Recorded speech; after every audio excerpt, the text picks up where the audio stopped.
Here we are at stop 3 here at Petersburg National Battlefield, and this is one of those places where you're seeing something that wasn't actually here. This is an exhibit. It's an interpretive stop to help us understand what Petersburg looked like and to learn from this a little bit. In other words, when we go everywhere else at Petersburg and we see remnants of the works that were here, we see mounds, but those mounds were much more extensive. And when we say something like a picket post or something, you might be seeing something as extensive as this. And you see all sorts of things here. You can of course see sandbags, you can see earth mounded up, you can see logs or revetments to keep the kind of dirt back in a nice straight way with logs behind them. You can see some toppled over wicker gabion baskets. You could fill those with sand or earth, and those things are going to really end up being strong, absorbing bullets. And by this time in the war, soldiers are doing a lot. Anything they can do to get 18 inches to 24 inches of dirt or something between the enemy shooting bullets and them. So we wanted to walk around this stop a little bit and show you some of what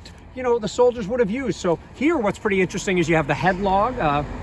That's a pretty big space because your whole head could fit in it, but where you could stand underneath and shoot your gun through it and only your face is visible. You could load in the protective comfort of your area, step up onto a firing step and show it. And the top of your head is going to be protected actually by the head log over there. Will, is there anything else you want to point out here, Will Greene? Well, out in front of us, Gary, you see a couple of isolated sort of non-functional chevaux de frise, which were designed to stop, initially designed to stop cavalry attacks, but were also placed on the sides of fortifications in order to create an obstruction. What we don't see out in front was the most typical obstruction, and that was something called abattis. An abattis was simply the Civil War version of barbed wire. It was usually fallen trees, sometimes elaborately carved with pointed ends pointing out towards the enemy.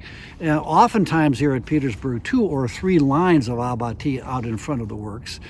In other words, this was a deterrent against frontal attacks, which of course has a major role in the operations at Petersburg, because very soon after these initial assaults that Grant made at Petersburg in the summer of 1864, he decides that attacking earthworks frontally is not the key to success here. So these fortifications, like these frays that you see around the base of a moat, of a fort, what's their purpose? Their purpose is to slow down attackers. Now, you're not going to impale people on here and kill them on these pointed sticks of this phrase, but you're sure going to slow them down. And you're going to pin them down at point blank range in front of your riflemen in the fort or your cannoneers. So these are all obstructions.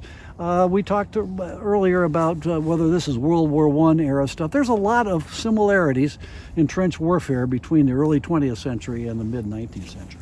Yeah, and let's walk around a little bit in here. You can see that the picket post would not have been 7 yards in front of the actual fort. This is just for us to help understand it a little bit better. But you can see how a cannon emplacement, I mean, all you could really see was the barrel through there, peeking up through there. So, that's going to be well protected. I mean, these forts could be extraordinarily difficult obstacles and good rallying points, for either side of the army. Now, you also might say like, oh, big deal, pointed trees leaning toward me. You try walking through the woods and come across a tree that's fallen toward you, especially if the ends have been pointed and maybe they've been wrapped in some telegraph wire to trip you up. See how quickly you're going to get through it. And we'll hit on the key point there.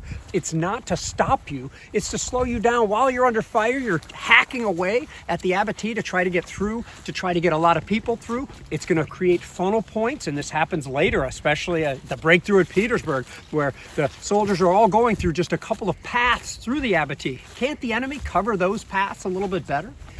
One of the things to remember when you think about these earthwork fortifications, one of the things to remember is that any time a unit of infantry gets the order to make a frontal attack against these fortifications, it's a sphincter tightener.